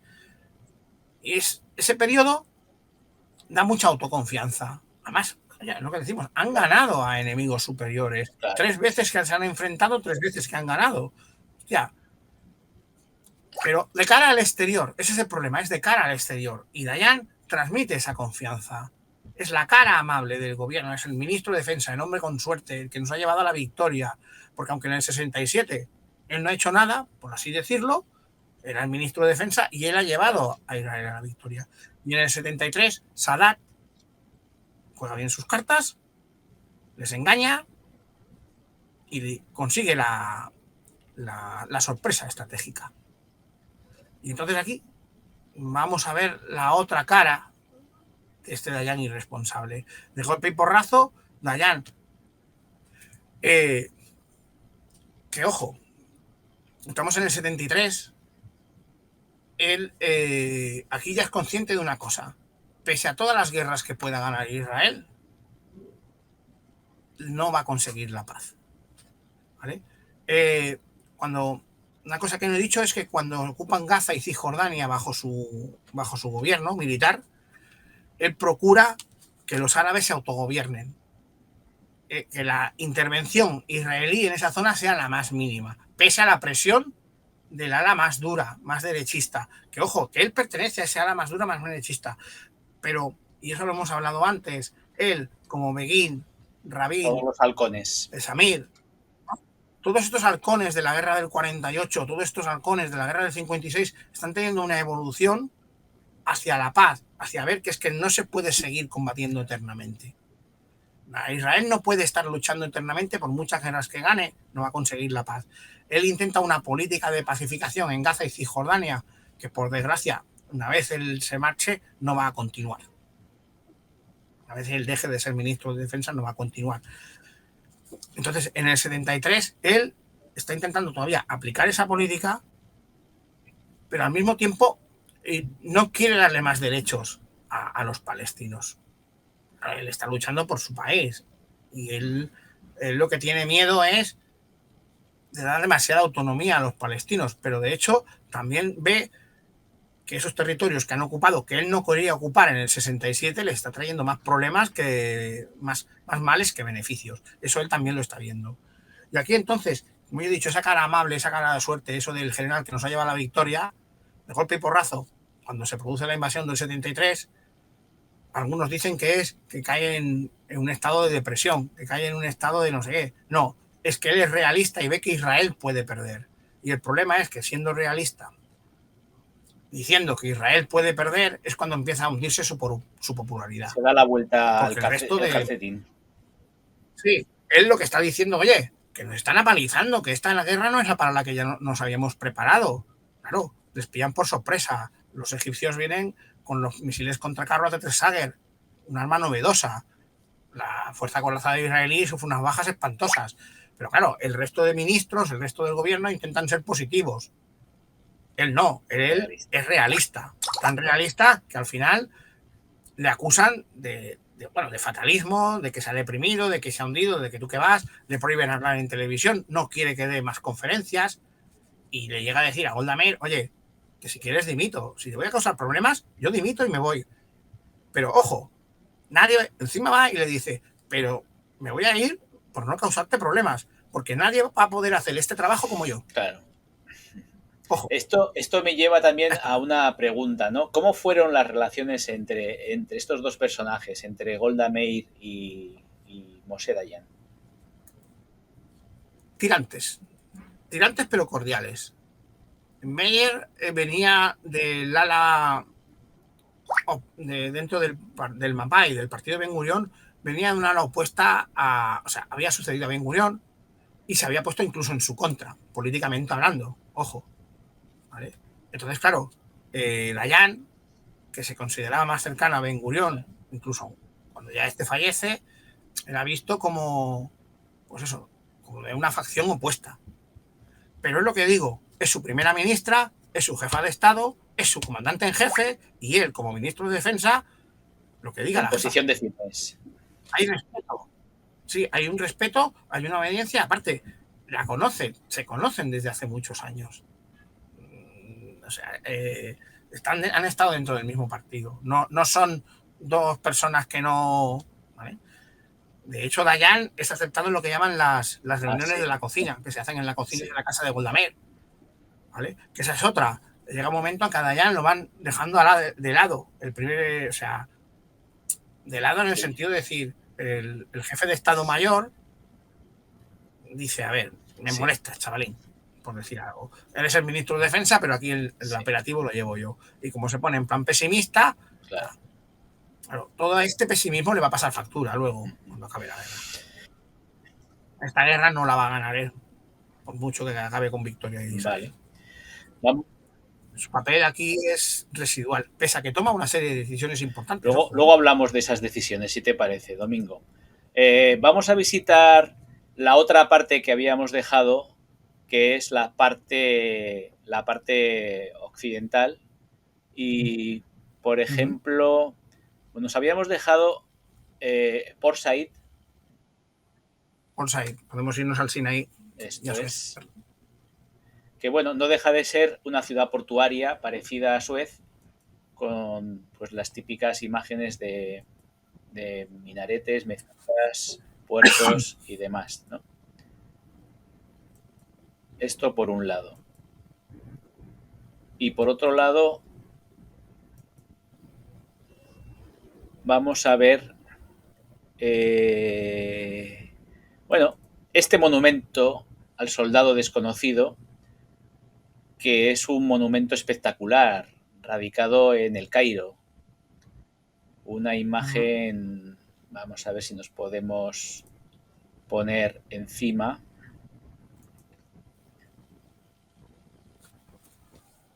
Una obra faraónica, porque además estamos en tierra de faraones. Sí, es que o sea, además, tiene forma de pirámide. Si nos fijamos bien, tiene forma de pirámide. A ver, en cierto modo es normal, o sea, el soldado egipcio ha llevado el peso de 3 guerras contra Israel. O sea, no es moco de pavo. Y en la del 73, aunque gana Israel, el vencedor moral de esa guerra es el soldado egipcio. El que cruza el canal, el que reconquista el Sinaí y el que se queda pegado al suelo en los contraataques. Hay una parte que me resulta curiosa y es la parte de atrás donde se ve una tribuna, seguramente una tribuna para autoridades, y esto me recuerda a la muerte de Anwar el Sadat, ¿no? Que fue acribillado en un atentado terrorista mientras contemplaba un desfile de las Fuerzas Armadas. A mí esta tribuna me resulta, si no es la misma, pues muy parecida, ¿no? Sí, es que tiene un aire. Y viendo dónde está situada, que es enfrente del monumento al soldado desconocido, pues no te extrañe que esta sea la avenida. Donde se estaba haciendo ese desfile y donde unos militares sorpresivamente saltan del desfile y ametrallan, tirotean al primer ministro, causándole la muerte, decididamente. Habiendo sido un hombre que había conseguido unos acuerdos de paz. Yo creo que en el fondo esa es otra cuestión política, ¿no? Que los que se consideran traicionados porque ha negociado con los enemigos de toda la vida, pues no ven otra manera de salir de ahí que cargándose a Anwar el-Sadat. Bueno, esto por un lado. Y por otro lado también podríamos visitar algunas de las zonas. A ver, no sé si recuerdas tú alguna zona de las que hemos... Si quieres, hoy podemos mirar un momento para que vean o sea, la zona por la que se van a estar pegando estos dos países, Egipto Ajá. e Israel. Una pequeña panorámica del Sinaí para que vean Vale. que no hay nada. O sea, la península del Sinaí no tiene nada. Y es el principal campo de batalla de estos dos estados. O sea, hemos visto la panorámica de los altos del Golán, que se ven los campos de cultivo, que es, por lo que dije yo, que tanto en el 67 como en el 70, en el 56 y en el 77, los de los kibbutz presionan, ¿no? Para, oye, que se haga algo con los altos del Golán, que nos ametrallan, que nos bombardean. En cambio, la península del Sinaí, por la que se están pegando... es un el campo, perdón, no es que se peguen, ojo, es el principal campo de batalla entre Egipto e Israel, pero por dos cuestiones completamente estratégicas. El canal de Suez, por parte egipcia, y como he comentado antes, los estrechos de Tirán y el Golfo de Aqaba, donde está el único puerto israelí que da al Mar Rojo y que le permite su comercio con Asia, que es el puerto de Eilat. ¿Vale?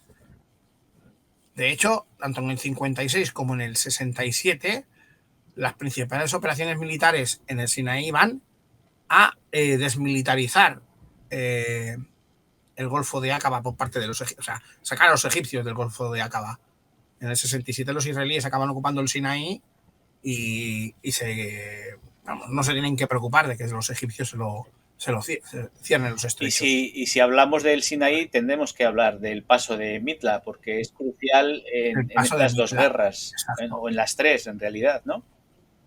Las tres. Cualquiera que conozca un poco la historia militar israelí y conozca, pues aquí también estuvo nuestro amigo Ariel Sharon, que saltó en la primera, en el 56, saltó aquí con paracaidistas en el paso de Mitla, que la pueden ver, se puede ver la gente, esto es un arenal, un pedregal, es que no hay nada. O sea, no hay nada en el Sinaí. Es esto, es desierto puro y duro. Pero el paso de Mitla es uno de los pocos caminos que hay. Solo hay, por decirlo de alguna manera, dos carreteras principales. La primera pasa por la costa, hacia la capital del Sinaí, el Arish, y la segunda es esta, la que pasa por el paso de Mitla.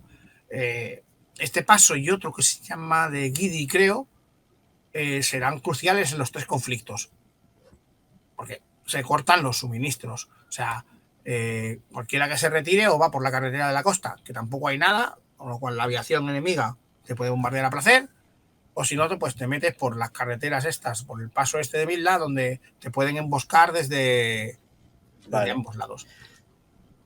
Y es una zona muy estratégica. De hecho, será también muy importante en el 73. Vale. Luego también podemos visitar por esta zona el memorial del carro de combate, que está en Tel Aviv, donde tú dices que es un modelo americano, un Sherman, ¿no? Sí, es un Sherman estadounidense modificado por los israelíes. Creo que es un M50. Sí, digamos que en ese trato que hizo en el 56, perdón, Israel con Francia, aparte de comprar carros de combate franceses, pues una cosa que hicieron fue rearmar carros Sherman. ¿Vale? Ya llevaban haciéndolo tiempo. Y fue metiéndole al modelo M50, le metían un 75, un cañón de 75, que es el que lleva el MX-13, el carro francés MX-13, y al modelo M51 le metían un 105 milímetros, que es el derivado del que lleva el MX-30, que sirvió en nuestro ejército también, el MX-30. ¿Vale? O sea, le metían unos cañonaces que no llevaban en la Segunda Guerra Mundial, desde luego. Con estos carros de combate fue con los que combatieron en el 56 y también en el 67. Luego otro punto de interés sería el memorial de los De los inocentes. A mí, cuando veo estas imágenes y aparece pues un fotógrafo aficionado que fotografía pues la que puede ser su hija, me hace pensar pues en los beneficios de la paz, ¿no? Este no es un sitio muy turístico, ni mucho menos, pero cuando ves a una pequeña jugando con su patinete, pues te hace pensar que, bueno, a ver si algún día en esta zona se llega a un acuerdo duradero que permita a las dos comunidades, a la israelí y a la árabe palestina, el convivir de la mejor manera posible. Eso es. Y luego, sí, Es que dime, como ya dime. sí, perdona. No, que como ya te había comentado, esa transición que va haciendo de halcón a paloma, ¿vale? Y ya te comenté cuando comenzamos a hablar de hacer esto, que hay una entrevista que le hacen justo después de la guerra de los 6 días. O sea, cuando Israel victorioso, Israel ha sorprendido al mundo y al mismo tiempo se ha convertido en un paria, ¿no? Porque él es el agresor. Y ya en esa entrevista él dice, es que tenemos que mirar de convivir en paz. Ujú. Los líderes árabes tienen que entender que Israel ha aparecido para quedarse, no va a desaparecer. Esto es. Sí, Claro, es lo que te comenté al principio de su trato con los beduinos. lo mismo. Ambos queremos lo mismo, la tierra. O sea, ellos no son peores que nosotros, ni nosotros mejores que ellos. ¿Vale? Y eso lo dice Moshe Dayan con 17, 18 años, Este, cuando ya sabe que en el futuro va a haber un enfrentamiento, porque está latente, está ahí. El enfrentamiento es por la tierra, ojo. Por la tierra, no por crear un Estado. No es por crear un Estado, el enfrentamiento es por la tierra, es tremendo, es tremendo. por lo que da la. Bueno, Porque ambos pueblos aman esa tierra. bueno, Domingo, llevamos ya un buen rato hablando de Moshe Dayan y del problema árabe-israelí. Y Vamos a ir cerrando ya esta Sí. biografía, podemos. hablando de la salida del gobierno de Moshe Dayan. La guerra del 73, la del Yom Kippur, como he dicho, le pasa la factura. O sea o no sea culpa suya, sea o no sea fallo de inteligencia, tanto él como Golda Meir tendrán que abandonar, o sea, acabarán perdiendo las elecciones, abandonando el gobierno, ¿vale? De hecho, cuando van volviendo los prisioneros de guerra israelíes y van comentando todos esos fallos que hubo de organización, que muchos no eran suyos, porque él era ministro de defensa, pero había un jefe de Estado Mayor. El problema es que no se aplican toda una serie de planes, no se aplican una serie de contingencias, y es un nuevo tipo de guerra. Pues él acepta esa responsabilidad. El irresponsable, ese Dayan irresponsable, mujeriego, ese canalla, acepta la responsabilidad de la no derrota del Yom Kippur, ¿vale? Y se tirará unos años en barbecho. Hay una cosa que no he comentado, que tiene algo que ver con este declive personal, y es que en los años 60, mientras está haciendo una de esas excavaciones suyas piratas, pues sufre un accidente. Se derrumba la excavación donde está haciendo y queda atrapado. Sale muy maltrecho, física y moralmente. ¿Vale? Si ya era un hombre un poco acomplejado por el parche que luego adoptará como señal, ¿no? Pues de ahí ya sale tocado. Ha sufrido un accidente, su mujer Ruth estará allí con él, ¿vale? Ruth se separa de él en el 71, 36 años de matrimonio, ¿vale? Pero se siguen, hay un cariño, hay una relación. De hecho, Moshe Dayan dice, oye, yo me voy, cojo las cosas y yo me voy. Y ella dice, no. Ruth rompe con él. En el 71 rompe todo. Sus 2 hijos también rompen con él. Se queda su hija con él. Su hija siempre estará con él. Ya él. ¿Vale? Pues a raíz de este accidente, físicamente, Dayan quedará tocado. Y ese deterioro físico se va a ver en el 73. Hay quien dice que ese bajón que le da o esa forma, que él lo que dice es que estoy siendo claro. No, es que está siendo un pesimista. ¿Eh? Pasa factura y dimite. Se tira unos años en barbecho, donde se dedica pues a lo mismo, ¿vale? A ese mal gusto por las mujeres que dice su hija. A escribir sus memorias, a viajar, a conocer gente, a relacionarse. Y hay un cambio de gobierno en 1977. Y Menachem Begin, el terrorista, Menachem Begin, en que había estado en los años 40 poniéndole bombas a los ingleses y a los árabes, llega a primer ministro. ¿Vale?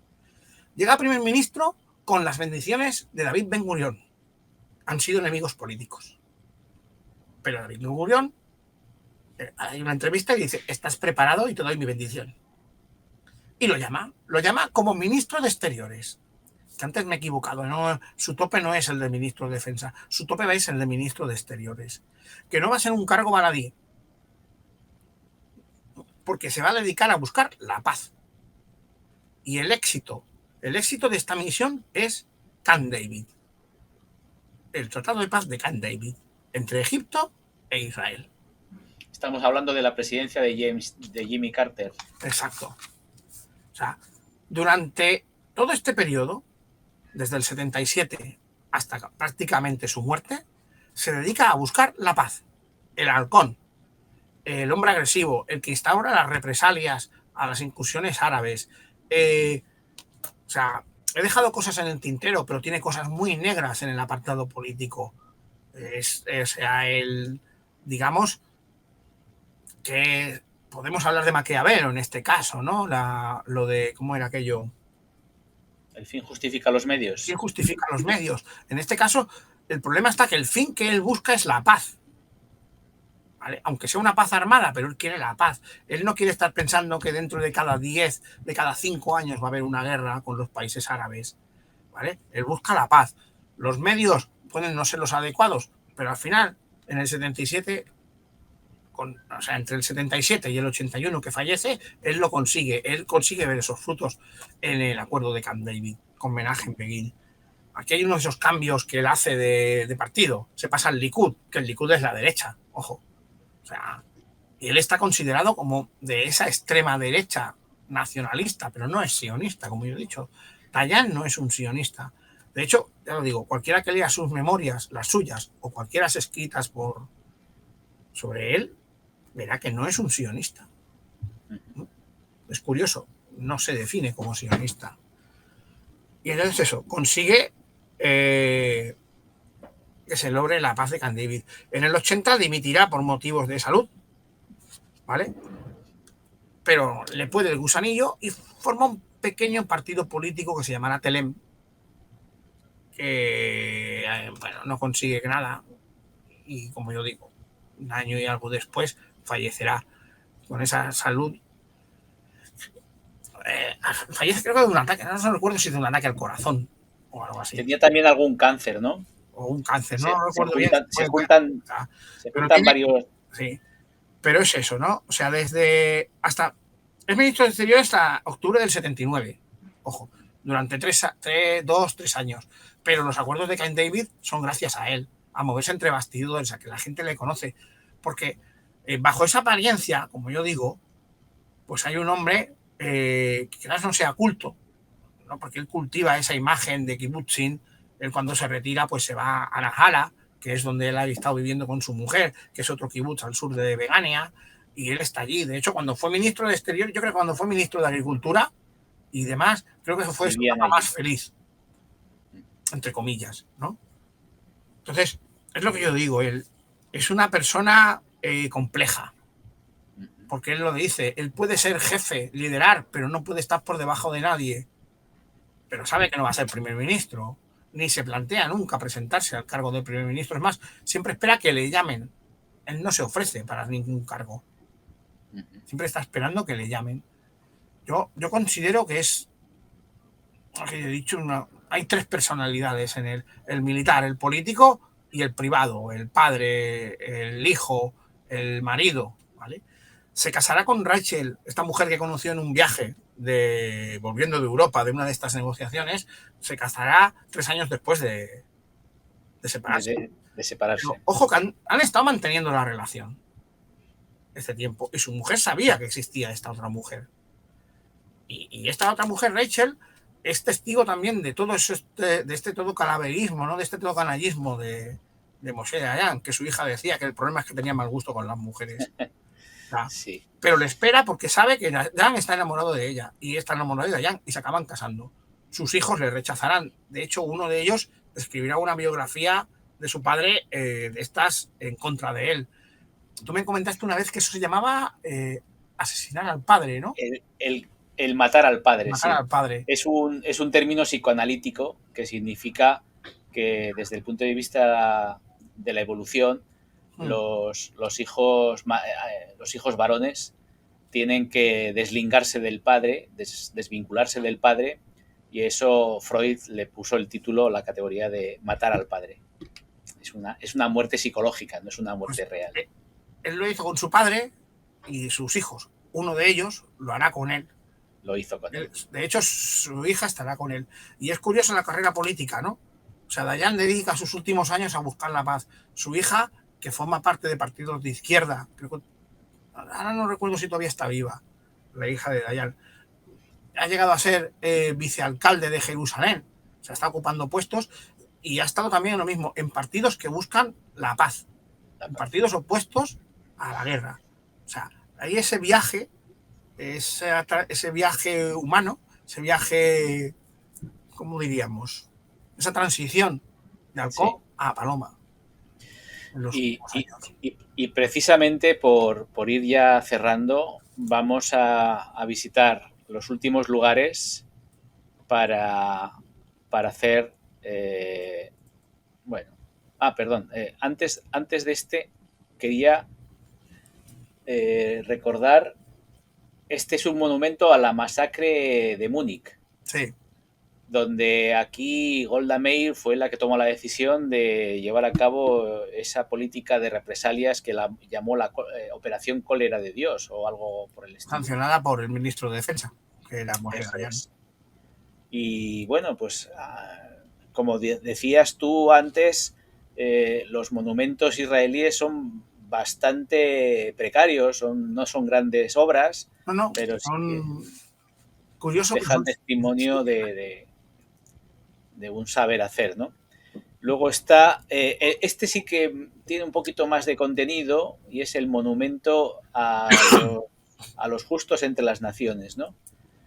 Este sí que podemos verlo, hombre, porque tiene agua y tiene un poquito más de estructura, pero tampoco es un gran símbolo. Ahora bien, yo creo que es más el simbolismo. Esto es. Más el simbolismo. Esto es lo que podría ser una cosa visitable. Y por último, tampoco es despreciable el visitar esta prisión que parece que tiene una relación muy directa con el Haganá y que es una prisión donde, bueno, se describe... Que se me ha pasado antes por alto. Allí estuvo nuestro amigo, Moshe Dayan. Moshe. Sí. Vale. Y además, ¿qué hizo? Ponerse al frente de los que estaban allí prisioneros como líder, como peticionario, ¿no? Cuando había algo que pedir, cuando había algo que negociar, pues él se puso a la cabeza de los prisioneros, tanto árabes como israelíes, que había en la prisión de Acre. Esa prisión está en el castillo de San Juan de Acre, o sea que cualquiera es un castillo cruzado. Bueno, ahora mismo tendrá mucha reminiscencia musulmana, mucha otomana también, pero la base es un castillo cruzado y precisamente fue el último castillo cruzado en Tierra Santa, si no estoy errado, fue la última fortaleza que quedó en pie. Y la verdad, a mí me recuerda al Museo de Mandela, ya te lo he dicho antes. Sí. Una idea al Museo de Mandela. Aquí durmiendo en el suelo, todos iguales. Sí. Y estas son vistas colaterales del sitio. Aquí decías, bueno, le están cortando el pelo o despiojando. Despiojándole, no sé. Y por último, pues la imagen de la soga. Sí, porque aquí también se producían ejecuciones. Sí. De hecho, uno de los problemas de los follones que hubo fue porque liquidaron unos cuantos del Irgun los británicos y bueno, y la respuesta fue el atentado del Hotel Rey David. Hay una cosa de la vida de Dayan que no he contado con las prisas, que tiene que ver con lo que te he dicho de su obediencia a Ben Gurión. Durante la declaración del Estado de Israel se produce el incidente de la Altalena. Es un barco que trae refugiados y armas para el Irgun, el partido de Begin y demás, las radicales de extrema derecha.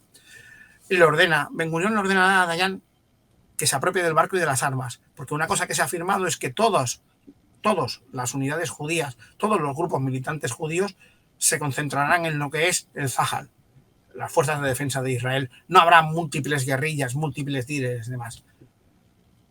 Estamos hablando de un halcón, estamos hablando de alguien que ha estado en el Palmaj, alguien que es que se le podía calificar en su momento como de la derecha extrema, ¿no? Que podía simpatizar más con el Irgun que no con Ben Gurión. Pero Ben Gurión es su líder, es su jefe y es el futuro de Israel. Y él obedece. Y se ve obligado a disparar contra los suyos. Se produce un combate. Al final el barco se hunde, se incautan las armas. De hecho, Dayan también participará en la persecución de los miembros del Irgun que vuelan el Hotel Rey David. O sea, estamos hablando de un hombre que manda, no le gusta, o sea, lo que te he dicho antes, él puede ser un líder, no le gusta ser el segundo, pero cuando hay alguien arriba, un líder político, ojo, no militar, que él respeta, que él se mantiene dentro, no desobedece, jamás en toda su carrera política y militar desobedecerá una orden ni un mandato. O sea, será un hombre correcto en ese aspecto. Luego su vida privada, como hemos visto, sí, es muy peculiar, ¿no? O sea, la verdad es que, no sé, muy curiosa. Yo no os recomiendo leer cualquiera de sus biografías.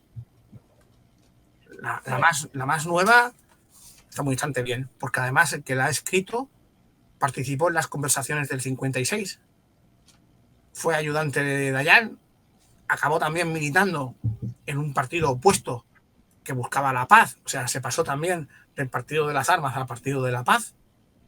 Y yo esa la recomiendo. Si quieres, aunque ahora mismo no sé si está en castellano, si quieres la... Bien, puedes mencionar lo que recuerdes, el título y el autor, si lo tienes a mano. Sí, la tengo a mano. Si no me engaña el aparato. Se llama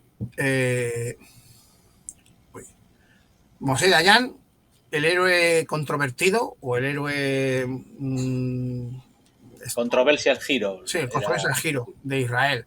El héroe peculiar, ¿no? Bueno, ahora me va a salir la palabra en castellano, pero bueno, sí, controvertido. Demás. La escribió Mordecai Bar-On. Es un político israelí. La escribió en 2012, o sea que es la más nueva que hay sobre él. Y lo que digo, es una persona que sirvió con él, trabajó con él, se enfrentó a él. O sea, no... Y lo mismo, es otro halcón que se transformó en paloma. Curioso. Ahora tenemos los problemas con los halcones. ¿Vale? Te voy a hacer una pequeña anécdota rápida. Hace unos días tuvimos una pequeña reunión unos colegas, unos amigos, y hablamos del tema árabe-israelí. Precisamente uno es un periodista que es de origen sefardí. Y hablando de Netanyahu me dijo, en Entebbe perdimos al buen Netanyahu, a su hermano, que murió en el rescate de rehenes. En Uganda. Con el malo. Y dice, ojalá la bala la hubiera encajado Bibi. Claro. O sea, sí. Ellos mismos, sí. Y así me lo dijo, ojalá esa bala la hubiera encajado Benjamín Netanyahu y no su hermano. Que dice que su hermano nos era... hemos ahorrado muchos disgustos. Sí, nos hubiéramos ahorrado mucho. Para que veamos como que no todo es tan blanco, tan negro en la política israelí. Es una gran desigualdad. Bueno, y ya para despedirnos, pues vamos a visitar el lugar de descanso de Moshe Dayan, que es el cementerio Nahalal, que está situado también cerca de un kibutz donde vivió Moshe Dayan, ¿no? Sí, fue donde se mudó cuando se casó con su primera mujer, con Ruth. De hecho, fue ese ese kibutz, que recibe otro nombre, ahora no me acuerdo. Nahalal. Sí, no, pero parece que hay dos tipos de granjas comunitarias, kibutzen y así, Sí, cosa rara, ¿vale? Entonces, sí. y también son diferentes, son cooperativas, no sé qué. Ese lo fundó su padre, tuvo que quemarlo por culpa de las racias de los beduinos y luego lo volvieron a refundar. Y él se mudó allí cuando se casó. Y estuvo, bueno, es que de hecho estuvo viviendo allí mucho tiempo. Bueno. Es donde tenía su granja, su casa, donde iba, como yo digo, a trabajar con las manos. Cuando tenía tiempo y oportunidad de hacerlo. Sí. Bueno, Domingo, pues muchas gracias por tu exposición. Ha sido un placer escucharte. Yo he aprendido mucho contigo. Gracias a ti. Y espero que nuestros amigos y amigas también disfruten de tu presencia y esperamos contar con tu presencia en otro momento o con otro tema para dar esta compleja realidad que es la realidad del Próximo Oriente, del Estado de Israel y de las zonas limítrofes, para que nuestros amigos y amigas se puedan hacer su propia composición del lugar. Muchas gracias, Domingo. A ti por tu tiempo. Y hasta otra ocasión. Y lo mismo, bueno, nuestros seguidores, que esperemos que disfruten del programa. Eso es. Pues esto ha sido todo, amigos y amigas. Hasta otra ocasión. Un saludo.